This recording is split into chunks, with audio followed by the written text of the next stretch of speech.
Hey, soul family. So you are a narcissistic abuse survivor or some kind of toxic abuse survivor. Can be hard to actually get a diagnosis like a narcissistic abuse personality type test done on your person.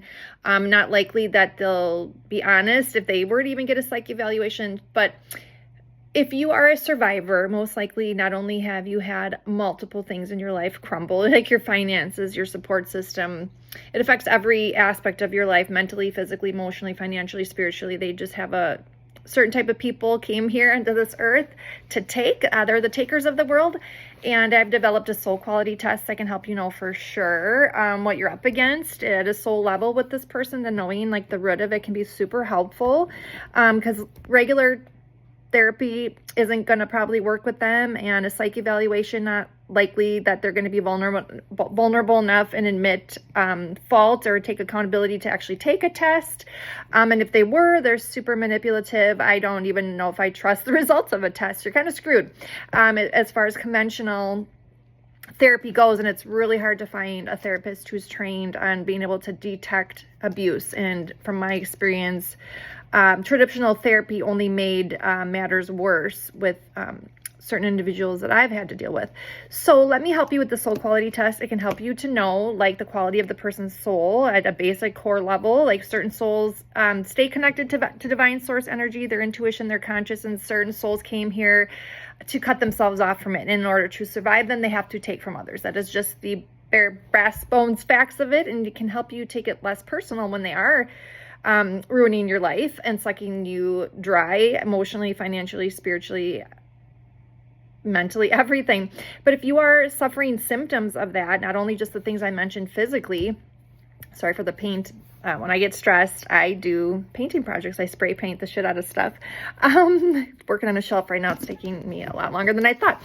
And it's going to be days worth of paint on my hands. But anyway, side note, do what you need to do, boo. But if knowing this about myself, I do get anxious sometimes with just the buildup of everything that I've been asked to face. And I'm in a situation where I can't really escape my narcissistic person. But what I've come to find out about myself is I've actually learned to really appreciate the anxiety, the panic attacks, the depression, even the exhaustion, all of those things that you may experience and just from being in survival mode for so long and having your boundaries broken and your trust broken and living hyper vigilant. Like those are all symptoms of that. Your nervous system is shot. Okay, boo. And it's okay. It's like a certain type of exhaustion too. It's not just like an exhaustion that a sleep filled night can cure. It's like a soul level exhaustion. It's like in your bones and the depths of your soul, right? And so I've learned to be okay with that and recognizing like, whoa, I am just really depleted and really exhausted. Somewhere I've been overgiving or I haven't been taking care of myself enough. And like I said, it can be a really great time to be creative and do a fun project, something you like to do. I like to spray paint stuff. And it's okay if, you know, you need to divert from like other activities to go do that. But also just recognizing when you are needing that rest, that isolate. People are messy and chaotic and you don't need any more energy disrupting you right now while you're trying to heal and focus on your goals. So learn to become best friends with your mental illnesses. I want to say we have given them such a bad rap, but your anxiety is your indicator that something's wrong. Something's not right. You're living out of alignment. You're not in the right situation. Somebody pissed you off and you're not recognizing it and being aware of it. Depression, like, yeah, that's another indicator that something's gone awry in your life and you're not living out your life to the fullest. And where can you make changes there? And just panicking, feeling like learning, it actually forces you to learn to be more self-aware of your body and what's happening inside your body and being more in tune. And honestly, those things are your best friends. Your body is trying to help you survive. And yes, we can regulate ourselves like, okay, I'm feeling this certain way. Am I actually in danger, or is there actually something around me that's off? And lots of times it is. And you do need to do that deep dive and research instead of just shaming yourself and feeling guilty for like, why am I still so tired? Why am I struggling? Why do I want to isolate? You know, I think we need to all be better at learning to allow those things to be and to be thankful for them instead of trying to shame ourselves out of them. And to also recognize when those little helpers that we have are actually making things harder for us, like if it's actually preventing us and holding us back from something. So it is really good to start gauging and sensing, like, okay, fear, I feel you right now. What are you trying to show me? And then honestly praying for guidance, trusting your intuition, praying for guidance. Like God will show you and reveal to you what you need to know.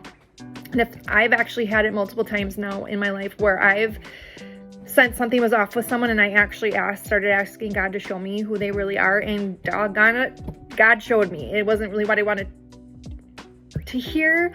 It was painful, and it meant I had to shift gears and move in a new direction and sometimes start over. But I'd rather know the truth at this point, and the truth will set you free. And if you're not sure, like what you're dealing with a person, and you want to get to the root of like what kind of soul they have, it's not so much about the label of narcissist, although like knowing their tendencies can be super helpful. Education is awareness, and awareness is power.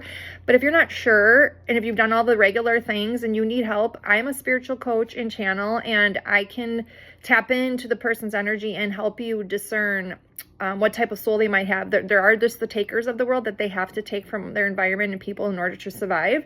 And then knowing that about somebody, you can decide, do I want to stay? Do I want to go? Do I need to set better boundaries? Like also that is very empowering to have the facts and not take it so personal. Like it's not about you. There are certain souls that just have to take to survive. They have chosen not to receive divine source energy and not to trust their conscience. I would argue they have very strong intuition, but they wield it inappropriately or negatively. But I can help you with that. I do channeling, spiritual channeling, guidance, remote Reiki for healing, and also this soul quality test that I'm super stoked about. I've been using it for my own life to help me discern who I should link up with in business, friendship, relationships, everything. Even family members, just knowing like the quality of their soul helps me navigate my relationships with them so that I can avoid future pain and trauma, because I'm trying to focus on healing my system, my nervous system. And it really is important to navigate your relationships and the energies around you responsibly and be just more discerning of your soul and your body and your mind and your spirit and everything. It's sacred. It's also sacred. It has nothing to do with religion. It's about the energy, the soul. Okay. So let me help you. I see you. It's going to be okay. You're doing great. Your body and your mind and your heart and your soul are amazing. They are wanting to help you. If you need additional support, reach me at the zenzone@mail.com. I do, like I said, the Reiki, the soul quality test, which I'm super excited about, and channeling. So there's support out there. It may not be from your immediate circle because it's really hard.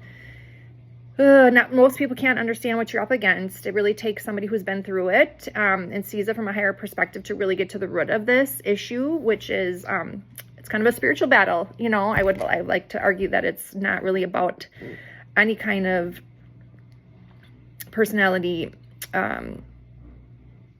test like that they could take. I don't know how helpful that would even really be. And then what do you do with that information?